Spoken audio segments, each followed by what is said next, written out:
नमस्कार साथियों। वैक्सीन नाम सुनते ही आपको डर लगा? क्या लगा आपको डर? नहीं लगा। इसके नाम सुनते ही सहम जाते हैं। बहुत सारे ऐसे बच्चे हैं, लोग हैं जो इसके नाम सुनते ही डर जाते हैं, सहम जाते हैं। क्या आपको पता है कि भारत में सर्वप्रथम किसने वैक्सीन लगाई? कौन ऐसा व्यक्ति कौन था जो पहले जो ये वैक्सीन लगाई? भारत में मैं बात कर रहा हूँ।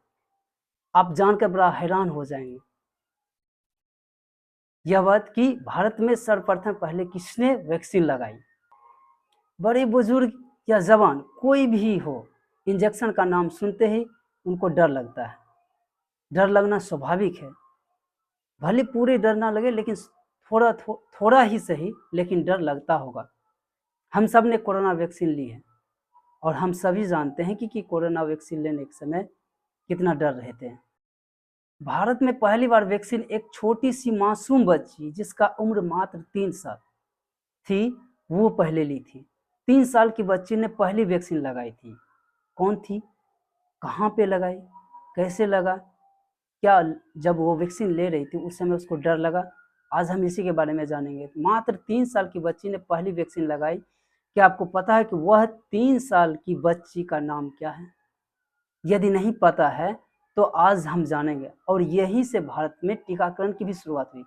जब वो बच्ची पहले बार वैक्सीन लगाई थी, उसी समय से भारत में टीकाकरण का शुरुआत हुआ था।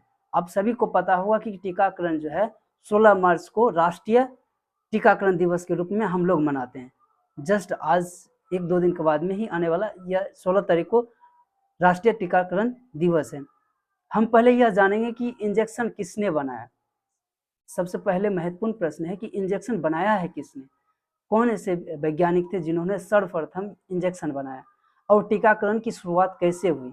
खासकर विशेष करके भारत में या अन्य देशों में भी टीकाकरण की शुरुआत कैसे हुई? हम सभी कभी न कभी तो बीमार पड़ते ही होंगे। जैसे कभी अभी जैसे है, मौसम में बहुत तेज गति से बदलाव हो रहा है और इस बदलाव के कारण से हमारा जो शरीर का टेम्परेचर है वो अप डाउन होते रहता है, जिसके कारण हम कभी न कभी बीमार पड़ते ही होंगे।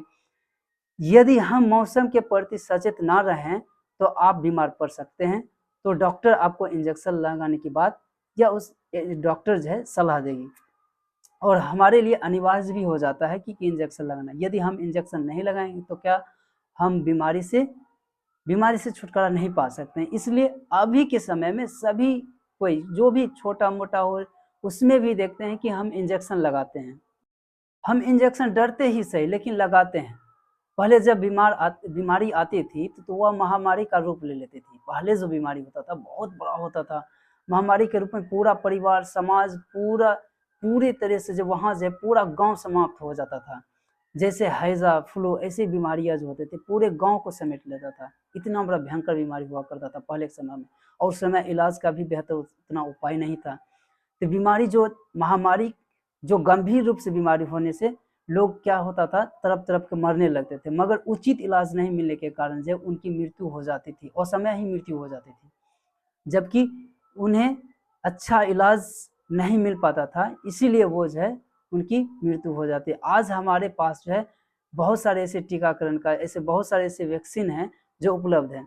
जैसे टिटनेस हो गया, पोलियो हो गया, टीबी हो गया, जैसे घातक बीमारियों के लिए हमारे पास लड़ने के लिए वैक्सीन हथियार के रूप में हम लोग इस्तेमाल करते हैं। आज जो है हमारे पास जो है यही सारे हथियार हैं, वैक्सीन। जो कोरोना के समय में भी ऐसा हमने देखा था, जिसके कारण आज जो है लाखों लोगों की जान बचाई जा रही है। अभी एक वायरस, अभी आज की बात बोल रहा हूँ, क्योंकि अभी जो है एक और वायरस उत्पत्ति हुआ है। उत्पत्ति मतलब कि अभी हाल में ही एक वायरल जो है बहुत ज़्यादा फैल रहा है, जो आप न्यूज़ में, अखबार में, टीवी में पढ़ते होंगे, H3N2, जो काफ़ी प्रभावित कर रहा है। इसका मुख्य रूप से लक्षण है कि सर्दी, खांसी, बुखार, ऐंठन, शरीर में दर्द, ये सारे जो है इसका मुख्य लक्षण है। अब हम बात करेंगे कि भारत में वैक्सीन पहुंची कैसे और वैक्सीन को किसने सर्वप्रथम लगाया, बनाया और सर्वप्रथम कहाँ पे बनाया गया। यह बात है 1798 ईस्वी में लंदन में एक अंग्रेजी फिजिशियन हुआ करता था। एक डॉक्टर हुआ था जो फिजिशियन था, जिसका नाम था एडवर्ड जेनर था। उसका नाम था एडवर्ड जेनर। वह फिजिशियन था। एडवर्ड जेनर एक फिजिशियन था। उन्होंने चेचक रोग से प्रतिरक्षा करने की वैक्सीन सर्वप्रथम बनाई थी। उन्होंने ही पहले चेचक रोग के जो है वैक्सीन बनाई थी। वैक्सीन तो बनाई, लेकिन वैक्सीन को सर्फ पर अब उसका इस्तेमाल कैसे किया जाए, उसके लिए तो टेस्ट करना पड़ेगा। टेस्ट करने के लिए लेबोरेटरी जाना पड़ेगा और सरकार से अप्रूवल लेना पड़ेगा। तो एक बहुत बड़े चिकित्सा संस्थान था लंदन में, वहाँ से उनको जो है फर्स्ट टाइम जो है स्वीकृति मिल गई। स्वीकृति मिलने के बाद जो है उसी समय जो है भारत में चेचक रोग काफ़ी गंभीर रूप धारण किए हुए था। तो भारत में चेचक का प्रकोप अधिक था। तो एडवर्ड जेनर ने समुद्री मार्ग से अपनी वैक्सीन के कुछ सैंपल को भारत के लिए भेजने का प्रबंध किया, लेकिन एक समस्या थी। वो समस्या क्या थी कि जब वहाँ से वैक्सीन आता था तो खराब हो जाता था, उसकी क्वालिटी जो है धीरे धीरे वो खराब हो जाता था। क्या आपको पता होगा कि ये कोशिश जो है एडवर्ड जेनर ने कई बार किया था, लेकिन वो इस कोशिश में क्या हो गया, नाकामयाब हो जाते थे, क्योंकि वैक्सीन खराब हो जाती थी। हम वैक्सीन को खुले या गर्म वातावरण में या नम वातावरण में सुरक्षित होने की संभावना बहुत ही कम हो जाती है। गर्म वातावरण हो या नमी मतलब वातावरण में हम जो है वैक्सीन को रख नहीं पाते हैं, क्योंकि उसमें जो है खराब हो जाता है, इसलिए खराब हो जाती थी। तो फिर बाद में सोचा गया कि इसके पैकेजिंग में कुछ आवश्यकता जो है अनुसार जो है सुधार करना चाहिए। तो वैक्सीन में कुछ आवश्यक प्रबंधन में जब वैक्सीन को जो पैकेजिंग होता था उसके प्रबंधन में कुछ आवश्यक चीज़ों में सुधार किया, और सुधार करने के बाद सर्वप्रथम उसे जो है मुंबई भेजा गया। कहाँ भेजा गया? मुंबई में भेजा गया था। वैक्सीन तो आ गई थी, लेकिन लोगों के अंदर जो है एक डर था। वह वैक्सीन पर विश्वास ही नहीं कर रहे थे कि लोगों का विश्वास जम नहीं रहा था। एक ब्रिटिश सर्जन था, बनाने वाले कौन थे? फिजिशियन। और यहाँ पे बात करें, एक ब्रिटिश सर्जन था, कहाँ? इंडिया में, मुंबई में। उसने पहली वैक्सीन जो है एना डस्टल हॉल नामक 3 साल की मासूम बच्ची को जो है पहली बार जो है वैक्सीन लगाई थी। उसके बाद जो है पूना, मद्रास, कोलकाता और सारे शहरों में जो है वैक्सीन बच्चों को लगाई गई, और वैक्सीन के लिए जो है बृहद पैमाने पर जन जागरूक अभियान भी चलाया गया, विज्ञापन भी जारी किया गया, टीवी के माध्यम से, रेडियो के माध्यम से, अखबारों के माध्यम से लोगों के अंदर विश्वास जगाया कि वैक्सीन जो है हमारे लिए लाभदायक, ये रक्षा का उपाय करता है, ना कि यह इससे कोई इफेक्ट होने वाला है। तो बहुत सारे जन जागरूक भी चलाए गए थे। वहीं से जो है धीरे धीरे टीकाकरण का शुरुआत हुआ।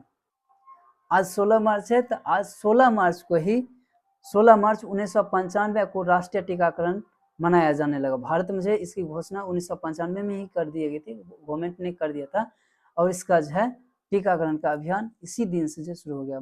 मैं उम्मीद करता हूँ कि यह वीडियो आप सभी को यह जानकारी अच्छा लगा होगा। अगर अच्छा लगा होगा तो प्लीज़ लाइक, शेयर और कमेंट करें, और अपने दोस्तों से भी इसके बारे में बताएं। मुझे इजाज़त दें, फिर एक नई वीडियो के साथ आप सभी के सामने उपलब्ध होगा। जय हिंद।